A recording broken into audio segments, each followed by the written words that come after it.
PIB Dehradun द्वारा बागेश्वर विकास भवन सभागार में एक दिवसीय मीडिया कार्यशाला का आयोजन किया गया। कार्यशाला का उद्देश्य केंद्र सरकार की जन कल्याणकारी योजनाओं की सटीक और प्रभावी जानकारी समाज के अंतिम व्यक्ति तक पहुंचाना रहा। कार्यक्रम का शुभारंभ दीप प्रज्वलन से हुआ, जिसमें जिले के पत्रकारों, प्रशासनिक अधिकारियों और विभिन्न विभाग के प्रतिनिधियों ने भाग लिया। मुख्य अतिथि जिला पंचायत अध्यक्ष शोभा आर्य, दर्जा राज्य मंत्री शिव सिंह बिष्ट और जिलाधिकारी आकांक्षा कोंडे ने कार्यशाला को उपयोगी बताया और मीडिया की भूमिका को लोकतंत्र की मजबूती से जोड़ा। पीआईबी के सहायक निर्देशक संजीव सुंदरियाल ने कहा कि मीडिया सरकार और जनता के बीच सेतु का कार्य करती है और जन कल्याणकारी योजनाओं की सही जानकारी जनता तक पहुंचाना पत्रकारों का दायित्व है। इस अवसर पर प्रधानमंत्री गरीब कल्याण योजना थीम पर प्रस्तुति दी गई तथा महालक्ष्मी किट वितरित किया गया। कार्यक्रम में विभिन्न विभागों द्वारा योजनाओं की जानकारी दी गई और केंद्रीय संचार ब्यूरो नैनीताल द्वारा सेवा, सुशासन और गरीब कल्याण विषय पर विशेष प्रदर्शनी लगाई गई।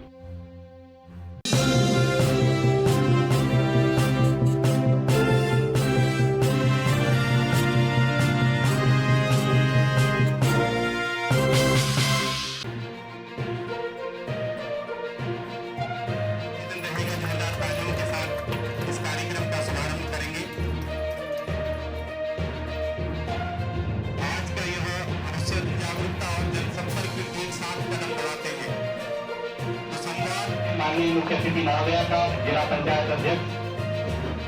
बागेश्वर,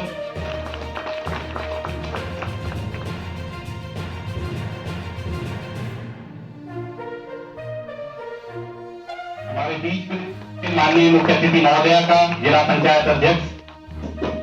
बागेश्वर,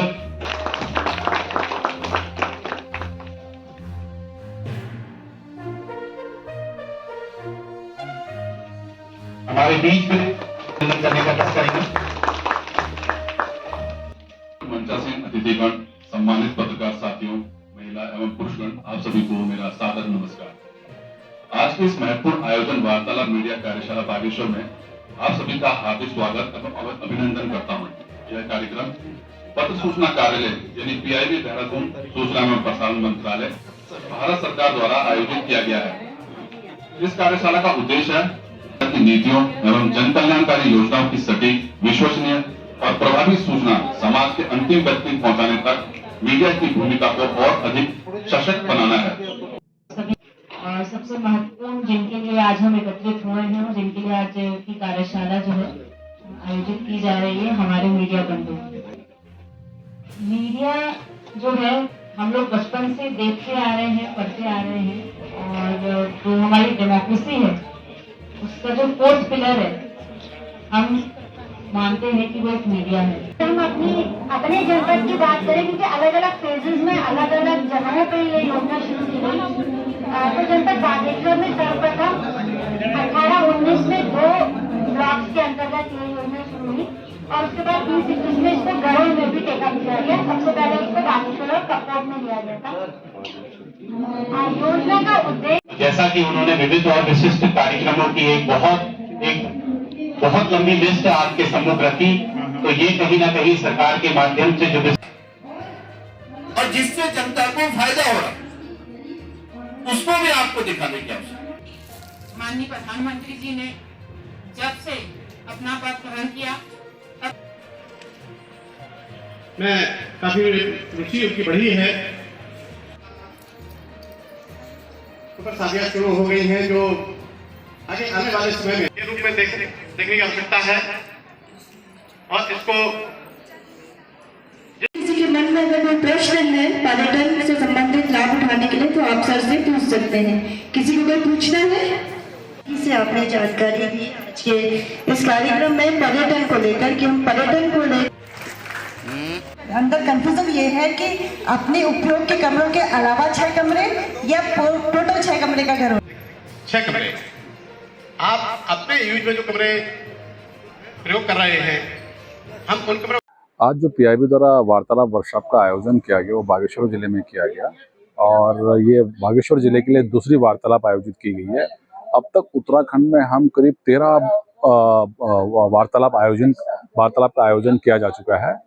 वार्तालाप का उद्देश्य ये था कि हमारे इस जिले में जितने भी ग्रामीण पत्रकार हैं और या जिले में रहने वाले पत्रकार हैं उनके लिए उनको सेंसिटाइज करना था। भारत सरकार द्वारा चलाई जा रही जितनी भी जन कल्याणकारी योजनाएं हैं उसके बारे में उनको जानकारी देना, ताकि कोई भी जानकारी किसी आमजन तक पहुंचे वो स्पष्ट और सटीक तरीके से पहुंचे और बिल्कुल उनको जानकारी हो कि वो क्या कहना चाह रहे हैं और उसका आमजन कैसे लाभ उठा सकता है, ये उसको लेके की गई थी। इसके साथ ही हमने क्या करा था कि वार्तालाप को लेके हमने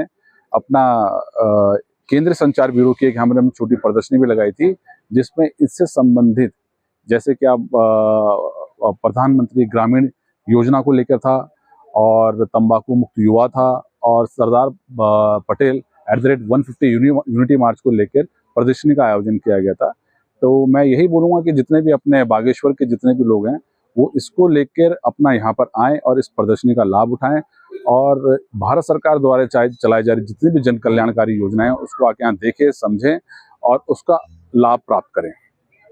तो सूचना एवं प्रसारण मंत्रालय भारत सरकार द्वारा हमारे जो पत्रकार मित्र हैं, जो मीडिया के बंधु हैं, उनके संग वार्तालाप एक कार्यक्रम चलाया गया, जिसके माध्यम से भारत सरकार की जो योजना है उन योजनाओं को पत्रकारों के माध्यम से आम जन तक पहुंचाने का काम दिया और हमारे जो विभिन्न विभागों के अधिकारी थे उनके द्वारा भी किन किन कामों में किस तरह से क्रियान्वयन कराया जा रहा है उसके बारे में अधिकारियों द्वारा भी बताया गया। और निश्चित रूप से मैं मानता हूँ कि जो हमारा सूचना एवं प्रसारण मंत्रालय द्वारा एक सुंदर पहल पत्रकारों के बीच में जो भारत सरकार की योजनाओं के बारे में वार्तालाप करके और कहीं ना कहीं वो सारी योजनाओं को आम जन तक पहुंचाने का काम पत्रकारों के माध्यम से किया गया, क्योंकि मैं मानता हूं जो हमारे मीडिया के बंधु हैं वो समाज का एक दर्पण होते हैं और समाज में एक समाज को आईना दिखाने का काम भी हमारे मीडिया के बंधु करते हैं। और मैं मानता हूं कि जो प्रसार के माध्यम से निश्चित रूप से जो भारत सरकार की इस देश के यशस्वी प्रधानमंत्री जी का जो विजन है विकसित भारत 2047 का, उस विकसित भारत के विजन को आम जन तक पहुंचाने का काम करा। वहीं दूसरी ओर हम सरकार राज्य का रजत जयंती वर्ष भी मना रहे हैं, क्योंकि हम सब लोग जानते हैं कि उत्तराखंड राज्य बहुत संघर्षों के बाद हम सब लोगों को मिला है और निश्चित रूप से इसी देश के यशस्वी प्रधानमंत्री जी ने केदार बाबा के धाम में बोला कि ये दशक उत्तराखंड का दशक है और निश्चित रूप से मैं मानता हूँ कि इस युवा उत्तराखंड का ये दशक चूँकि इसका नेतृत्व हमारे बहुत ही युवा बहुत ही ऊर्जावान माननीय मुख्यमंत्री आदरणीय पुष्कर सिंह धामी जी कर रहे हैं और उनके युवा नेतृत्व में ये उत्तराखंड भी आगे बढ़ने का काम करेगा और ये समय ये दशक में ही उत्तराखंड देश के अग्रणी राज्यों में एक राज्य होगा और नंबर 1 का राज्य इस देश का उत्तराखंड प्रदेश होगा। मैं माननीय मुख्यमंत्री जी का आभार प्रकट करता हूं और एक और धन्यवाद माननीय मुख्यमंत्री जी का करता हूं कि लगभग 25,000 नौजवानों को रोजगार देकर भी जहां रोजगार उपलब्ध कराने का काम भी माननीय मुख्यमंत्री ने करा, वहां प्रत्येक गांव को सड़क से जोड़ने का काम भी माननीय मुख्यमंत्री जी द्वारा किया जा रहा है। तमाम हमारे जो अस्पतालों का उच्चीकरण करके हमारे स्वास्थ्य व्यवस्था को मजबूत करने का काम, शिक्षा, स्वास्थ्य और सड़क को मजबूत करने का काम इस प्रदेश के बहुत ही ऊर्जावान माननीय मुख्यमंत्री जी द्वारा करा जा रहा है। देवभूमि जन हुंकार समाचार के लिए बागेश्वर से मैं सीमा खेतवाल।